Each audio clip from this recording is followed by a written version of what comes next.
जय हिंद दोस्तों, आप देख रहे हैं एग्जाम मेड जी। और इस वीडियो में बात करने वाला हूँ मिडिवल हिस्ट्री के बारे में, है ना, मध्यकालीन भारत का इतिहास। तो देखिए, सबसे पहले जान लेते हैं मध्यकालीन भारत से पढ़ना इम्पोर्टेंट है या नहीं है, इससे कितने प्रश्न आते हैं प्री अथवा मेंस के अंदर, है ना। तो देखिए, प्री के अंदर तो 2 से 3 क्वेश्चन अधिकतम, इससे ज़्यादा अभी तक नहीं आए हैं। और ये जितनी भी डिटेल मैं आपको प्रोवाइड कराता हूँ, ये केवल और केवल 2011 से लेकर 2018 तक के प्रश्नों पर आधारित है। इससे पहले के प्रश्नों से ज़्यादा संबंध नहीं है, क्योंकि आप सभी को पता है पैटर्न चेंज हुआ था 2011 में। उसके बाद क्वेश्चन जो बनते थे उनका भी पैटर्न चेंज हुआ बनने का, है ना। पहले थोड़े से ज़्यादा फैक्चुअल हो जाते थे, राजा महाराजाओं से रिलेटेड क्वेश्चन आ जाते थे। अभी क्या है, स्पेसिफिक वो जो है पैटर्न चेंज हुआ है, वो शिफ्ट होता जा रहा है एक तरह से सांस्कृतिक इतिहास के बारे में। ज़्यादातर जो प्रश्नों की जो एक देखेंगे आप प्रश्नों को, तो उसमें प्रश्न मिलेंगे सांस्कृतिक इतिहास, मध्यकालीन भारत का सांस्कृतिक इतिहास से संबंधित इन तथ्यों पर आप विचार कीजिए। इस प्रकार से क्वेश्चन मिल जाएंगे। तो देखिए, सबसे पहले बताऊं, मैंने पीडीएफ बना दी है जितने भी 2011 से लेकर 18 तक के प्रश्न अब तक आए हैं मध्यकालीन भारत के, क्योंकि वो जानना बहुत ज़रूरी है आपके। वरना पढ़ते रहिए एक तरह से एलपी शर्मा, सतीश चंद्र, सल्तनत, बाबर, ये सब पढ़ते रहेंगे, टाइम वेस्ट हो जाएगा आपका पूरा का पूरा। एनर्जी जो होगी ऐसी जगह शिफ्ट हो जाएगी आपकी जहाँ से प्रश्न आते ही नहीं हैं। तो सबसे पहले प्रश्न कौन से हैं इम्पोर्टेंट, वो जानना जरूरी है। और ये कब पता पड़ेगा आपको, जब आप पुराना पेपर देख लोगे। हालांकि आप नॉर्मल पेपर देखोगे, जैसे अभी पिछले 2018 का देखोगे, तो उसमें क्या लगेगा आपको, देखते जाओगे आपकी निगाहों से वो क्वेश्चन उतर जाएगा। तो मैं क्या कर रहा हूँ, उन चीज़ों को कंपाइल कर रहा हूँ एक जगह। जैसे आपको सबसे पहले वीडियो में मैंने क्या प्रोवाइड कराया था, एंशिएंट हिस्ट्री से संबंधित सिस्टमेटिक ढंग से सारी चीज़ें प्रोवाइड कराई। आप, मुझे उम्मीद है कि आप अच्छे से कवर कर रहे होंगे। और एक इन्फॉर्मेशन और दे दूं प्राचीन भारत से संबंधित, आप जल्दी से उसे पूरा पढ़ लीजिए। 27 जनवरी को आपका एक टेस्ट होने वाला है ना। 27 जनवरी को ये डेट आप याद रखिएगा, ठीक है, जिसमें 50 प्रश्न होंगे जो कि काफ़ी इम्पोर्टेंट होंगे, बहुत ज़्यादा, है ना। और इसके बाद फिर मेंस की बात करेंगे, थोड़ी सी प्राचीन भारत से संबंधित। अभी फिलहाल किस पर बात कर रहे हैं, मध्यकालीन भारत पर।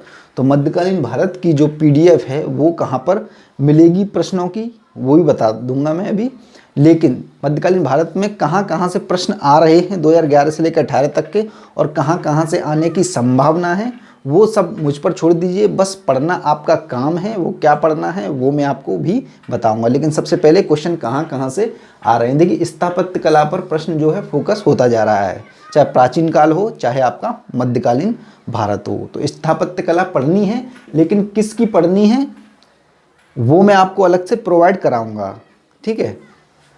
विदेशी यात्रियों से संबंधित कुछ क्वेश्चन आ जाता है, एक आध विदेशी यात्री जो भी रहे हों मध्यकालीन भारत के अंदर, उनके बारे में मैं चीज़ें आपको प्रोवाइड कराऊंगा। महत्वपूर्ण जो शब्द होते हैं, जैसे अर्घट हुआ, महत्तर, इस प्रकार के जो शब्द हैं जिनसे क्वेश्चन आ रहे हैं, वो मैं आपको प्रोवाइड कराऊंगा, है ना। विजयनगर से संबंधित, और जिस विजयनगर के अंदर भी केडी राय यानी कृष्णदेव राय से संबंधित क्वेश्चन बन रहे हैं दक्षिण भारत से, तो उसको मैं अच्छे ढंग से प्रोवाइड कराऊंगा आपको। भारत का सांस्कृतिक इतिहास जो होगा वो सल्तनत कालीन और बाबर कालीन यानी कि मुगल कालीन दोनों ही होगा, जिसमें शेरशाह सूरी और विजयनगर का भी सांस्कृतिक इतिहास ले लिया जाएगा, ठीक है। वो मैं आपको प्रोवाइड कराऊंगा, वो मुझ पर आप छोड़ दीजिए। बिल्कुल आपका काम केवल रहना चाहिए पढ़ना, अच्छे ढंग से उसे एनालिसिस करना। क्वेश्चन पेपर आपको प्रोवाइड करा ही दिए जाएंगे, जिससे आप भटके ना बिल्कुल इधर उधर, है ना। सिख पंथ से संबंधित चीज़ें आपको पढ़नी है।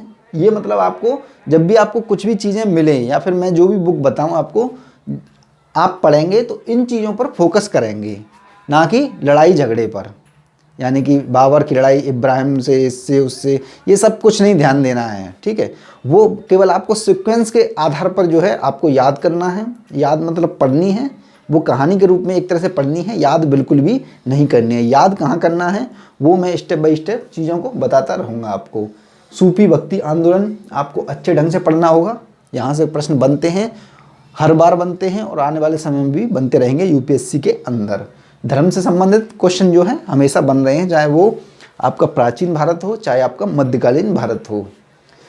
देखिए सल्तनत मुगल कालीन की सांस्कृतिक विरासत, उनकी क्या देन रही, उससे संबंधित भी क्वेश्चन बनते हैं, वो भी मैं आपको प्रोवाइड कराऊंगा। यहीं से क्वेश्चन आते हैं बार बार। शेरशाह से संबंधित अभी तक प्री के अंदर जो है क्वेश्चन नहीं आया, लेकिन बनने की पूरी संभावना है, और जहाँ से भी बनने की संभावना होगी उन पर भी मैं ध्यान रखकर आपको PDF प्रोवाइड कराऊंगा। तो ये कुछ ऐसे टॉपिक हैं जहाँ से क्वेश्चन बन रहे हैं, है ना। तो आपको पढ़ना क्या है इसके लिए, आपको केवल और केवल इसके लिए NCERT पढ़नी होगी 11th क्लास की, और वो भी पुरानी वाली। केवल आप इसको कवर कीजिए बस। और प्री हो चाहे मेंस हो, दोनों के लिए ये काम करेगी, केवल और केवल। हालांकि जो 19 में देने जा रहे हैं, मान लीजिए 19 में कोई देने जा रहा है, तो वो ज़्यादा मिडिवल के चक्कर में ना पढ़ें। वो क्या करें, मैं जो PDF कुछ प्रोवाइड कराऊंगा उन्हें देख सकते हैं चाहे तो, लेकिन अभी हो सकता है कल प्रोवाइड कराऊं या फिर परसों वो वाली PDF। तो लेकिन आज केवल और केवल मैं आपको पुराने पेपर की जो है PDF प्रोवाइड करा रहा हूं, और आपको बुक रिकमेंड कर रहा हूं कि पुरानी NCERT आप कहीं से भी ले लीजिए। देखिए इस प्रकार से ये पुरानी NCERT है, ये पुरानी वाली है ये। तो ये इस प्रकार से कहीं से भी आपको मिल जाएगी, या कोई फ्रेंड हो या कोई भी हो वहाँ से आप प्रोवाइड देख लीजिएगा।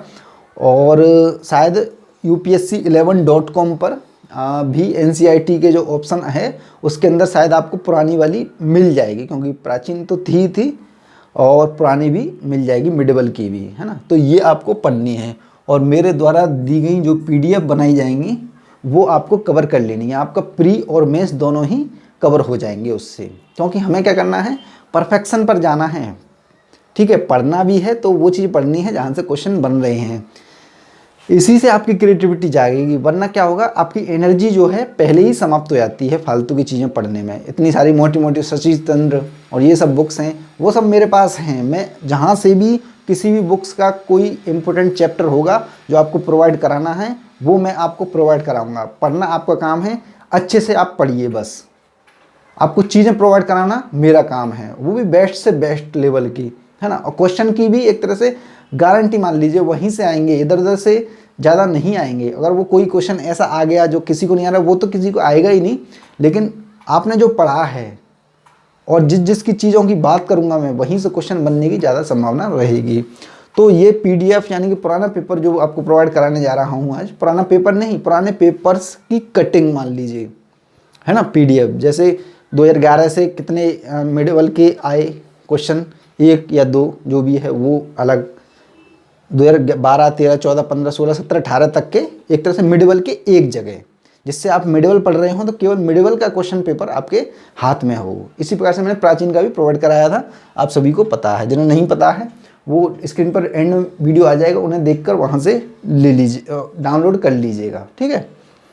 और ये बिल्कुल फ्री ऑफ कॉस्ट है, इसकी कोई भी कुछ भी नहीं देना है आपको, है ना। कुछ लोग सोचें कि इसका कुछ देना होता है, नहीं देना होता है।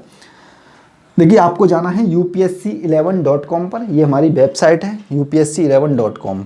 इसमें एक कैटेगरीज का ऑप्शन आएगा, जब आप नीचे जाएंगे स्क्रॉल करते हुए, उसके बाद क्या होगा, मिडिवल हिस्ट्री फॉर UPSC का एक ऑप्शन मिलेगा आपको, मिडिवल हिस्ट्री फॉर UPSC। उसके अंदर आपको जितनी भी मिडिवल से संबंधित चीज़ें होंगी UPSC से संबंधित, वो वहीं पर डाली जाएंगी। तो समय समय पर मैं तो बताता ही रहूँगा, लेकिन आप जब भी जाएं तो विजिट कर लें, जो भी नए हैं वो विजिट कर लें वहाँ पर चीज़ें आपको मिडिवल से संबंधित मिल जाएंगी, इम्पोर्टेंट टॉपिक। आज तो केवल इम्पोर्टेंट टॉपिक नहीं मिलेंगे, आज मिलेगा केवल आपको पुराने पेपर, जिससे आप पुराना पेपर देखें पहले, उसके बाद ये NCERT पढ़ना स्टार्ट करें। ये NCERT पढ़ने के बाद मैं आपको इम्पोर्टेंट टॉपिक होंगे उनकी PDF प्रोवाइड कराऊंगा, 1, 2, 4, 5, 10 पेजों की, जिससे आपकी चीज़ें क्लियर होती जाएं धीरे धीरे। और कहीं भी बैठे हुए हैं आप, कहीं से भी एक तरह से निकालिए और उस चीज़ को पढ़ना आप स्टार्ट कर सकते हैं PDF फॉर्मेट में, है ना। और किसी भी PDF में यदि आपको कुछ पासवर्ड मांगे तो आपको पासवर्ड देखिए ये देना है, एग्ज़ाम मेड जी, स्मॉल लेटर में लिखना है पूरा का पूरा, एग्ज़ाम मेड इजी। तो ये थी मेरी तरफ से कुछ चीज़ें, इन्फॉर्मेशन आपको मिडबल का मैं आपको प्रोवाइड करा रहा हूँ, प्राचीन का प्रोवाइड करा ही दिया, ठीक है। मेंस का रह गया है, इसके मेंस के क्वेश्चन के बारे में, एक हिस्ट्री के जो मेंस के क्वेश्चन होंगे उनको एक ही बार में हम डिस्कशन करेंगे कि मेंस के पेपर कहाँ कहाँ से आ रहे हैं।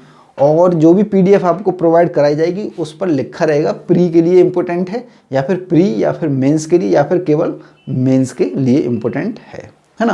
क्योंकि हमें तो समन्वित करके ही पढ़ाई करनी है। जो आपको एनसीईआरटी पढ़नी है ये थोड़ा सा आप सिक्वेंसली बनाने के लिए अपने दिमाग में अच्छे से एक बार कवर रीड कर लीजिएगा, है ना।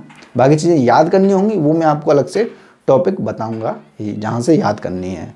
और पुराना पेपर जरूर देखते रहिएगा, इसी वजह से पुराना पेपर मैं आपको स्टार्ट करा रहा हूँ। बार बार चीज़ों को इसी वजह से बोलता हूँ क्योंकि आपके दिमाग में ये चीज़ घुसेगी, पुराना पेपर आपको देखना है, तभी चीज़ें आपको अच्छे ढंग से कवर कर पाओगे।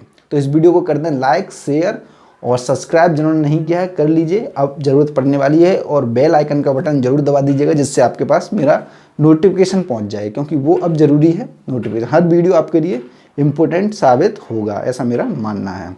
जय हिंद, जय भारत, धन्यवाद।